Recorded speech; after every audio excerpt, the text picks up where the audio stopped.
cilmiga qaabka loo barto iyo sida darajo looga gaaro waxyaabo badan oo dadka ka saacida baa jira waxyaabo badan oo laga maarmaanana waa jiraan waxa weeye qofku in aqoon uu yeesho miisaaman dadkii waxa loo kala saaray dadkii diinta bartay iyo dad cilmiga adduunka bartay baa loo kala saaray labaduna ma kala saarna qofkii ugu horeeyay adduunka isku dayay inuu duulo Abbas ibn Firnas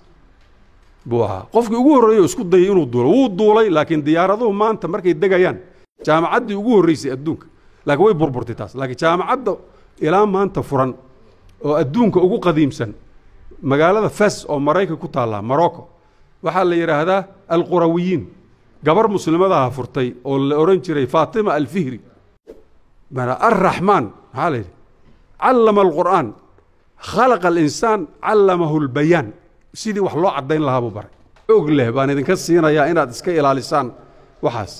dadkii waaweynaa iyo dhalinyaradii iyo culimadii iyo raggii iyo dumarkii iyo caruurtii social media sa la tagay oo baabi'iyay marka iska ilaaliya cilmigaas aan faa'iidada lahayn cilmiga faa'iidada leh su'aal kama taagna cilmiga diinta ugu sareeya diinta islaamka la barto oo qofku uu ogaado sababta adduunkan uu joogo oo waxa loo khalqay uu ogaado baa ugu sareysa waxa ku xigta midaan kale adduunka aan ku nacfisanayno oo ama dhakhtar qofku noqonayo ama engineer noqonayo ama sheekh caalim oo dadka diinta u gudbiya uu noqonayo ama macallin iskuul uu noqonayo ama mechanic uu noqonayo ama taariikhyahan uu noqonayo ama siyaasadda uu qofku baranayo ama dhaqaalayahan uu noqonayo taas baa iyaduna waxay noqonaysaa midii labaad taa haddii aan ka gudbo cilmiga qaabka loo barto iyo sida darajo looga gaaro waxyaabo badan oo dadka ka saacida baa jira waxyaabo badan oo laga maarmaanana waa jiraan waxyaabaha laga maarmaarka ugu horeeya waxa weeye qofku in aqoon uu yeesho miisaaman aqoontiisu inay miisaaman tahay hadduu qofku yiraahdo diintaan baranaya oo uu yiraahdo anoo quraanka baran baan cilmi xadiid kaliya baranaya ama uu yiraahdo fiqhigii iyaan baranaya iyo taariikhda islaamka anoo luqadii carabiga baran mana macquul ma qofkaas ma miisaanna aqoontiisu sidoo kale qof kasta oo bini aadana waxa ku haboon in uu barto aqoon kala gedisan uu yeesho oo qofkii diinta markuu barto uusan is oran diintii baad baratay cilmi kale inaad baratid uma baahnid oo qofku uu barto taariikhda wax ka barto xisaabta wax ka barto sayniska wax ka barto juqraafiga wax ka barto sababta waxa soo dhan diintii baan ka maarmin cilmigaas oo dhan diintu ka maarmi mayso marka waxaan doonayaa in aan sababta taas aan xoog u saaray iyo runnimadeeda idinku wad ogtiin inay run tahay laakiin maanta markii la eego muslimiintii hore taariikhdii baan aaday hadda muslimiintii hore oo taariikhda markii la eego iyo muslimka maanta jooga ama labadii boqol la soo dhaafay oo aan dhaanay waxyaabaha ugu weyn oo muslimka daciifka ka dhigay waxa weeye cilmigii diinta markii la barto barigi hore oo qofku diinta ku takhasuso buu cilmiga kalena baran jiray sababtoo ah diintii baa waxay ku dhiirigelinaysaa inuu xisaabtii barto oo sayniskii barto oo juqraafigii barto oo taariikhdii barto quraankii iyo xadiiskii waa ku dhiirigelinaya markaasuu waxoo dhan baran jiray qofka diinta bartay cilmiga kale waxba uguma fadhiyo way fududahay qofkii quraanka iyo xadiiska iyo fiqiga yaqaan inuu xoogaa yaroo saynis barto ama in yaroo xisaab barto ama in yaroo physics barto wax cilmi ah ay ugu dhisan tahay male waa u fududahay maskaxdiisa furan culimadii hore labada israacsiin jireen way isku dari jireen labadii boqol oo sano la soo dhaafay ama 250 kii sano la soo dhaafay waa la kala saaray qayb badan oo ka midana dadkii doonayay muslimka inay gumeystaan baa ka shaqeeyay dadkii waxa loo kala saaray dadkii diinta bartay iyo dad cilmiga adduunka bartay baa loo kala saaray labaduna ma kala saarna ayaga gaalada u kala saaran tahay malaha annagu haddaan muslim nahay nooma kala saarno cilmi waa cilmi waxay keentay marka xoogaa inaad moodid cadaawad inay dhex marayso dadkii cilmiga kala bartay oo ninkii dhakhtarka ahaa ama physicska ku takhasusay ama xisaabta mathematics ku takhasusay inuu isu arko inuu ka wanaagsan yahay qofka diinta bartay oo laga yaabo dhalinyarada inay dhahdo war haddaan diinta barto maxaan ka faa'iidayaa masaajid baan imaam ka noqonaya inay yiraahdaan oo xoogaa la yaso ama ay dhacdo kii diinta bartay inuu yiraahdo war kuwaas calmaani bay noqdeenoo is afgaran mayno meeshii labada la isku dari lahaa marka qofka muslimka ah waxa markuu ogaado waxa uu yahay buu fahmi karaa cilmiga nooca uu u baahan yahay mana qofku markuu ogaado waxa uu yahay waxaan ka wadaa waxaan ingiriiska lagu yiraahdo identity aqoonsi Soomaha af Soomaaliga waa aqoonsi qofku markuu aqoonsigiisa yeesho aqoonsigaagu muxuu yahay adiga muslimka ah aqoonsigaagu muxuu yahay aqoonsigaagu ma cabdi baa ma faarax baa ma Soomaali baa ma Afrikaan baa ma Carab baa ma muslim baa muxuu yahay mana dhalinyarada waxaan ku yiraahdaa kutub markii la qoro soo cinwaan ma laha kutubka cinwaan buu leeyahay title buu leeyahay subtitle na waa leeyahay subtitle maxaa la al-cinwaan al-farqi Soomaha af Carabiga al-cinwaan iyo al-cinwaan al-farqi buu leeyahay Soomaha annaga muslimiinta markaan nahay cinwaanka iyagu waa muslim weeye subtitle ka iyaguna ama Pakistani noqo ama Soomaali noqo ama Mareykan noqo adiga ku taala subtitle marka subtitle ka waa ku kala gedisnaan karnaa laakiin title ka iyaga cinwaanka iyagu waa muslim marka maadaama aan muslim nahay oo aqoonsiga iyaga muslim nahay markaanu cilmiga raadinayno yaan ku dayanaynaa oo qudwa noo ah waxaan ku dayanaynaa rasuulka sallallahu alayhi wasallam ee asxaabtiisi iyo intii ka dambeysay intii ka sii dambeysay intii ka sii dambeysay Sooma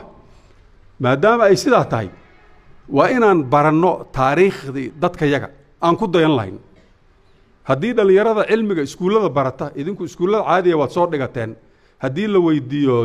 physics ama la weydiiyo mathematics ama science la weydiiyo oo la yiraahdo yaa waxaan soo saaray oo Isaac Newton baa wuxuu keenay gravity iyo ku dhahayaan Sooma oo physics ka keenay Einstein baa wuxuu keenay relativity buu keenay way garanayaan waxaas laakiin haddaad ku tiraahdid dadkii waxaan ay ka yimaadeen ayaga ka hor oo ay ka akhristeen sheeg oo gaaladuna og tahay oo aqoonsan tahay oo kutubtooda ay ku qoran tahay sheeg dhalinyarada badankoodu ma garanayaan idinku maadaama aad diinta barataan waxaan qiyaasayaa qaar badan oo ka mid ah inaad taqaanaan marka aqoonsigiina iyo ku dayashadiinu waa dadkaas weey ma aha Isaac Newton malihiyaan la akhrisan wixiis waa loo baahan yahay الحكمة ضالة المؤمن رسولك صلى الله عليه وسلم بايري حكمة وأقوانته صومه قفك مسلم كاي كم قنته ما شيء طالب إسقى حق له صومه إسقى حق له مال البيت الله أما قف قالي هكيانو أما قف مسلم هكيانو لكن قدوة أن قد ضيانا إنه وقوة مسلم كا تسالوين بني آدم كبري هراء حساب تلقره كو إلى سجال بعدتكو وحكو حساب سنجري أو كدب بقلال أما كون لقد جاي رقم كإبركو مجري جرين رقم كإبركا مجري جرين رقم كإبركا أمركو سنجرين حساب بدل لقى مش قين كرو سببته إبركو مهم مسلمين تبع الفتي أو إبركو درتي حسابان هذا إسكولا هذا كل جاتان أو فراكشن كهان نقطة تشتب كاف سومالي اللي يقان فراكشن أما الجبر هان نقطة أما تريجنومتري هان نقطة وحاصورا مسلمين تألفتي وعن قياسه يا إذن كون الوقت تقانن الخوارزم معناه إنك الجبر هذا ألفي أو كتب كي الجبر هذا أو قري الأورنجري الحساب الجبر والمقابلات الأورنجري الحساب الجبر والمقابلات كتب اللي يرادوا قري أو حسابته الجبر هذا السجا كور حسابته فراكشن كمرسل كمر كي سمينين معاكو كلفي دين تكبرتين إني فراكشن قرآن واجي ورا حسابته ججبك بين آدمكم ما يقول ما يقول يجري المسلم ككور marka xisaabta jajabka ah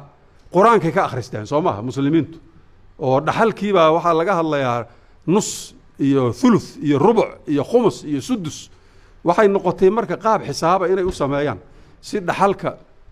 loo xisaabiyo oo calculation loogu sameeyo ka bacdi aljabra loo gudbay trigonometry marka al-khawarizm oo magaciisa dadka hadda gaaladu waxay u yaqaanaan algorithm magaciisa markay laatiin ka dhigaan kutubtiisii way haystaan markay ka dhigeen magaca luqadda laatiinka algorithm hadda markaad engineering anu markaan Mareykan tagay muddo dheer ma ogeyn algorithm in al-khawarizm laga wado engineering markaad baranaysid ama computer science aad baranaysid waxaa lagu oranayaa algorithm soo qor waxa weeye wadadaad mari lahayd inaad xal gaartid 1 2 3 4 aad mari lahayd waxaa loo yaqaanaa algorithm markaad computer science programming qoraysid waxaa lagu oranayaa algorithm qor waa alkhawaarismi magaciisi algorithm qor baa lagu oranayaa markaas algorithm baa alkhawaarismi qor iyadoo lagu yiray la mid ah dhowr sano kadib baan ogaaday algorithm inay alkhawaarismi ka wadaan cilmigan hadda ay adduunku ku shaqeeyo oo cilmi baarista lagu sameeyo research barigii hore bini'aadamku research may aqoon researchigu waddo loo maray leedahay methodology baa la dhahaa methodology bay leedahay researchiga loo maro cilmi baarista methodologyga qofkii qoray waa ibnu sina waddada loo maro ibnu sina buu ahaa bini'aadamku hadda waxyaabaha ay ku faanaan waa daaweynta iyo surgeryga gaaladu hadda maanta waxay u aqoonsan yihiin aabbihii surgeryga alzahraawi inuu yahay abulqaasim alzahraawi maadaama abulqaasim la yidhaahdo kutubtooda waxaa ugu qoran abukasis abulqaasimka waxay ka dhigeen abukasis haddaa ingiriis ku baaraysid magaciisa abukasis baad baaraysaa waa the father of surgery manaa 1,000 iyo dhowr boqol oo sano ka hor buu wuxuu sameeyey qalabka surgeryga lagu sameeyo suturiska iyo scalpelka iyo tongue depressorka waxyaabahan hadda dhakhaatiirtu isticmaasho oo ilaa maanta la isticmaalo isagaa alifay oo qalabkaa sameeyey alzahraawi abulqaasim alzahraawi qofkii ugu horreeyey adduunka isku dayey inuu duulo cabaas ibnu firnaas buu ahaa qofkii ugu horreeyey isku dayey inuu duulo wuu duulay laakiin diyaaraduhu maanta markay degayaan saynta dambe bay u baahan yihiin haddayse saynta dambe lahayn diyaaraddu ma degayso baalal keliya leedahay isagu baalashii wuu samaystay laakiin sayntii dambe ma samaysan ma uu dhiman laakiin wuu soo dhacay marka ibnu firnaas buu ahaa ninkaas jaamacadda adduunka ugu qadiimsan oo ilaa maanta furan jaamacadda horta tii adduunka ugu horreysoo baaba'day zaytuuna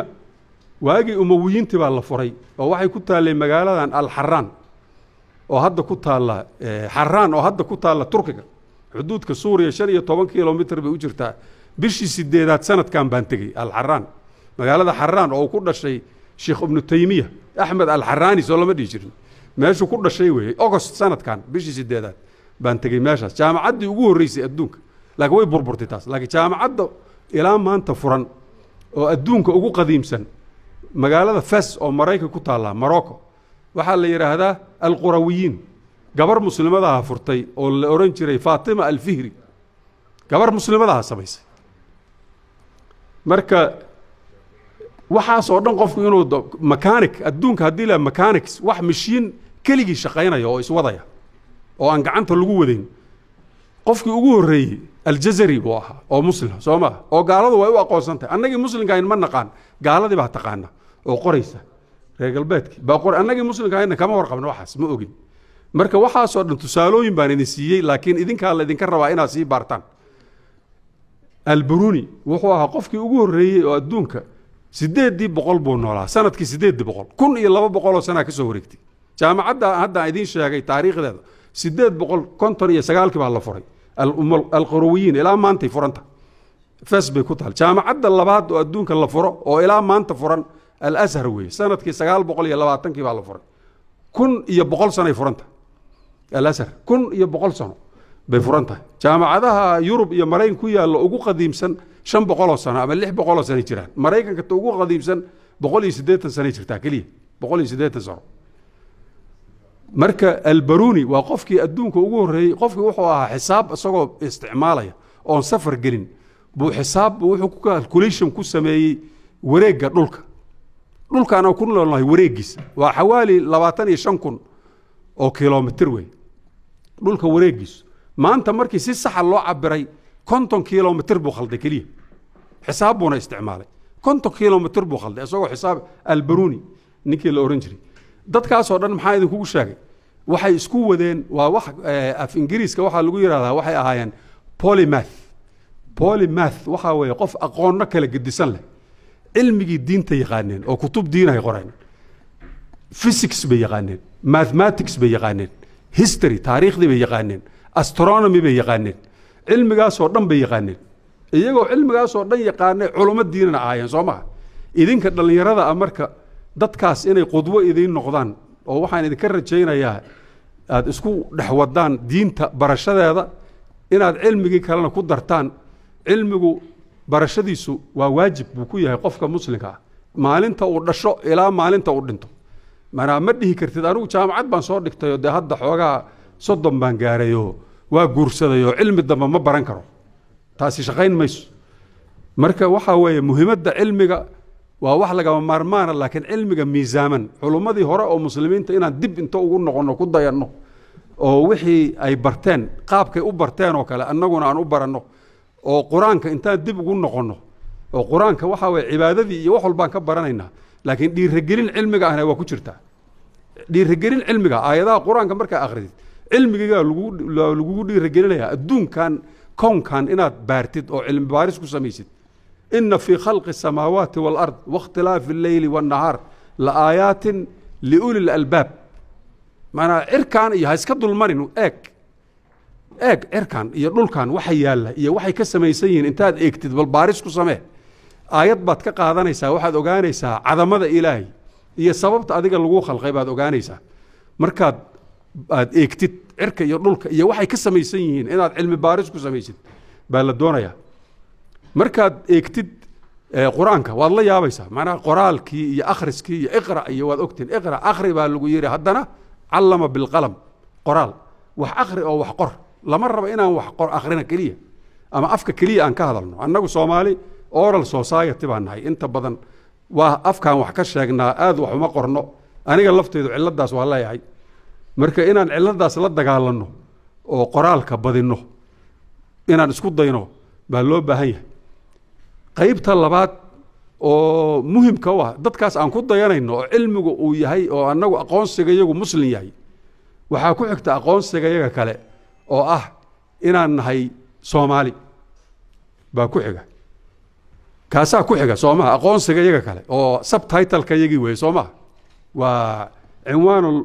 farciga iyagi way Soomaali inaan nahay oo af Soomaali ku hadasha muhiimad gaar ah iyaduna leedahay macallin Saciid baa idin sharxi doona ayadana muhiimadaas ay leedahay mana quraanka ayada ah mana ar-rahman haleey allama al-qur'an khalaqa al-insan allamahu al-bayan sidii wax loo cadeyn lahaa buu baray ilaahay inta umada khalqay kama dhaqaaqin allamahu al-bayan waliga ma u fiirsatay in laga wado luqadda aad ku hadlaysid waxbaad aragtay wixii aad aragtay say igu sheegaysaa haddaad luqadii lagu sheegi lahaa aadan garanayn reer miyigu markay sahamiyaan Soomaali waxay yiraahdaan halkaasaan maray roob baa ka da'ay taaga halkaas ay ahayd geedka noocaas ah ku yiil waxbu cadeynaya Soomaa adigii waxa lagu yiri wax soo bar cilmi baaris baa samays haddaadan afkaagiiba aqoon